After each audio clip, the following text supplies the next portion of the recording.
Hey guys, welcome to the Liberal Hive Mind, a channel solely focused on exposing the abundant hypocrisy of the left. At this point, I don't even care anymore. Letitia James's case failed. She thought her $450 million fine was going to bankrupt the Trump campaign. It was game over, but that fine got slashed by more than half, down to $175, and then Trump miraculously made over $500 million in campaign contributions, not to mention the epic cash windfall from the Trump stock. All of a sudden, what was big breaking news, a significant development in the election, Donald Trump is done, all of a sudden it's become irrelevant, and it seems as though Alvin Bragg's little hush money case is now on a very similar trajectory, likely collapsed, delayed, irrelevant, no impact. And so at this point, I'm starting to feel a little bit loose. It's almost as if we've arrived, we've had a couple of drinks, and the nerves are gone. At first, we weren't sure, is Trump going to be able to get nominated, stay on the ballot, stay out of prison? Is he going to be able to run at all? Well, it seems like we're running, baby. So I think at this point, the perspective is, let him do what they want to do, let him say what they want to say. The more these Democrats talk, the more they keep saying the quiet part out loud, the worse it gets for them. That's the topic of today's video. We got some stuff to get into, so let's roll the tape. All right, folks, so yesterday Alexandria Ocasio-Cortez is talking about how Donald Trump's gonna put her in a camp or something. Or no, that was Rachel Maddow. Alexandria Ocasio-Cortez thinks she's going to prison. Blah, blah, blah. It's the craziest thing every day. Here's today's craziest thing. Democrat Representative Maxine Waters says DEI is important because black prosecutors and judges like Letitia James and Tanya Chutkan are going after Trump. Take a look at this.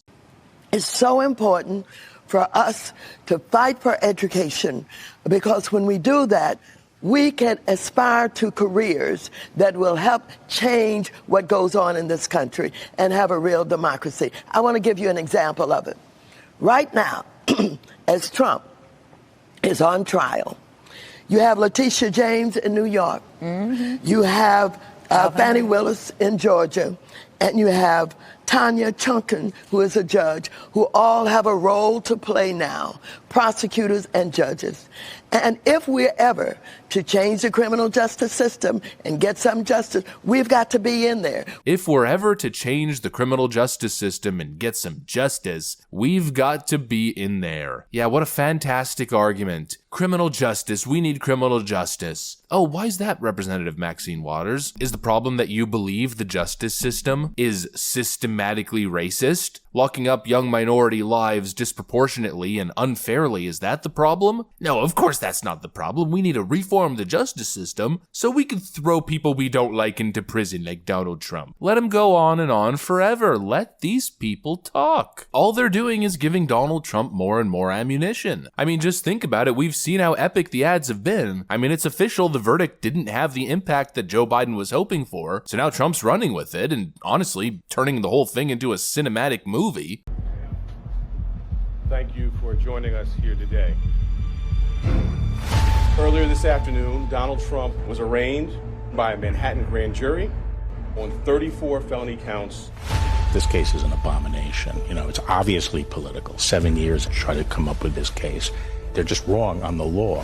The only crime that Donald Trump is being prosecuted for is the crime of running for president. Political persecution at the highest level. They've quite frankly given up on trying to beat him at the polls. Either going to steal it or stop it by law firm. A Democrat prosecutor elected on a Get Trump platform. It's man versus machine. It's Trump against this evil, shadowy force. And as time goes on, all that's happening is that montage, those video edits, they're just collecting more and more clips. Maxine Waters adds another one. We're gonna get him. We got our people getting in there and going after Donald Trump. That's essentially what I heard. It sounded almost eerily similar to her approach on how society should treat Trump people who happen to be sitting in restaurants enjoying a meal. Let's make sure we show up wherever we have to show up. And if you see anybody from that cabinet in a restaurant, in a department store, at a gasoline station, you get out and you create a crowd. And you push back on them.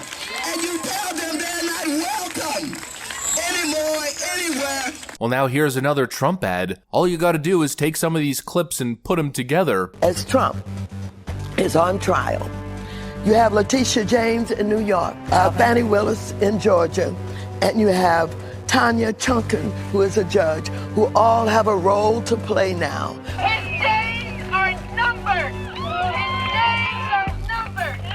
We've got to get ready to mobilize, and we've got to get ready to agitate and irritate until victory is won, but more importantly, until Trump is defeated. Will you sue him for us? Oh, we're going to definitely sue him. We're going to be a real pain in the ass.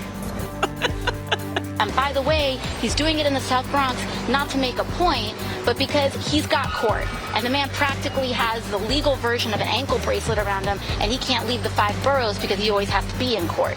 But he's taking these shots, this antagonism, this taunting to the intelligence community. You take on the intelligence community, they have 6 ways from Sunday at getting back at you. Mr. President, can you tell us, sir, Donald Trump refers to himself as a political prisoner and blames you directly. What's your response to that, sir? They want to take away my freedom because I will never let them take away your freedom. So as you know, they're not coming after me, they're coming after you, and I just happen to be standing in their way, and I will never be. I mean, it's just perfect. This is what I mean when I say the nerves are done. There's very few what ifs at this point. I highly doubt they're going to steamroll through Trump and expedite his appeals. It's likely that it's going to head to the Supreme Court. It's going to take all kinds of time, just like the January 6th case, which is currently paused indefinitely. It felt as though their only hope was actually putting Donald Trump in prison. Now that it seems as though their actual plan has failed, they haven't ripped him off the ballot, they haven't locked him in a 50-square-foot cell. So at this point, I mean, these attacks are weak. They're nothing. Oh yeah, Trump's a fascist for the 7th million time? Okay, well, gas is up 50%. Oh, what's that? Donald Trump paid hush money to a porn star who was trying to extort him, and now he's been found guilty over what his accountant did? A records filing violation? Oh, I don't know if you noticed, but probably over 3 million people crossed over the border illegally, and now hyper-violent South American gangs have embedded themselves into our communities. Yeah, nobody cares. Keep squawking, the people are focused on what's important. The more Maxine Waters talks, at this point, the better it gets. There is a $400 million engine, let's call it the Trump MAGA train engine, with 1,000 video editors scouring through clips. They're going to mobilize that money. We're going to be seeing memes, video memes, and epic edits like never before. The counter-offensive is about to be insano mode epic. They've given Donald Trump the perfect story to tell, and he's now got all the material and $400 million to produce the movie. And with the election map looking the way that it's looking, as we know Trump's path to victory is straight through the Rust Belt, he's got to maintain his floor and win one state, let's say Pennsylvania for instance. Well, with the clips and the verdicts stacking up, if the Trump team mobilizes significant funds in Pennsylvania, telling that story, it could be a mega media frenzy. Who's to say it's not swaying minds, bringing over the 1 or 2% that might have been on the edge? Keep going on and on, Alexandria Ocasio-Cortez. Here's your words, here's your words. I was murdered. You were murdered. Okay, Keep going on and on, Rachel Maddow at MSNBC. Lawyers and medical providers. Just, I think I'm going to have to hand this off. Yeah. Sorry. That does it for us tonight. We'll see you again tomorrow. Now it is time for the last. Keep going on and on, Mad Maxine. You're just fueling the media machine that's about to go to work, removing this geriatric piss-pants fool from the office. Anyways, that's pretty much what I got for you guys on that one. Thanks for watching, and hopefully, I'll see you on the next one.